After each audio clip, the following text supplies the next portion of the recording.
ایک علاقے میں ایک بابا جی کا انتقال ہو گیا۔ جنازہ تیار ہوا اور جب اٹھ کر قبرستان جانے لگا تو ایک آدمی آگے آیا اور چارپائی کا ایک پاؤں پکڑ کر بولا، مرنے والے نے میرے 15 لاکھ روپے دینے ہیں، پہلے مجھے پیسے دے دو پھر اس کو دفن کرنے دوں گا۔ اب تمام لوگ کھڑے تماشا دیکھ رہے تھے۔ بیٹوں نے کہا، مرنے والے نے ہمیں کوئی تو ایسی بات نہیں بتائی کہ وہ مقروض ہے، اس لیے ہمیں پیسے نہیں دے سکتے۔ مرنے والے کے بھائیوں نے کہا، جب بیٹے ذمہ دار نہیں تو ہم کیوں دیں؟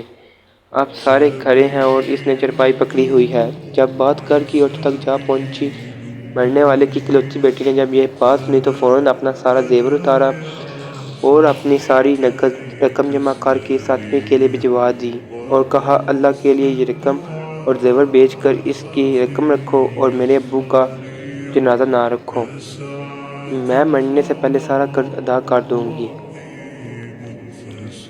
باقی رقم کا جلد بندوبست کروں گی۔ اب وہ شخص کھڑا ہوا اور سارے مجمع کو مخاطب کر کر بولا، اصل بات یہ ہے کہ میں نے مرنے والے سے 15 لاکھ لینے نہیں بلکہ اس کو 15 لاکھ دینے ہیں اور اس کے کسی وارث کو میں نہیں جانتا تھا، تو میں نے یہ کھیل کھیلا۔ اب مجھے پتہ چل چکا ہے، اس کی وارث ایک بیٹی ہے اور اس کا کوئی بیٹا اور کوئی بھائی نہیں۔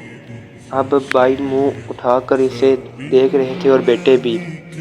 محترم دوستو، جن کی بیٹیاں ہیں بہت خوش نصیب ہیں، لہٰذا بیٹی کی پیدائش پر خوش ہونا چاہیے۔ بیٹیوں کی شریعت میں بہت فضیلت بیان کی گئی ہے۔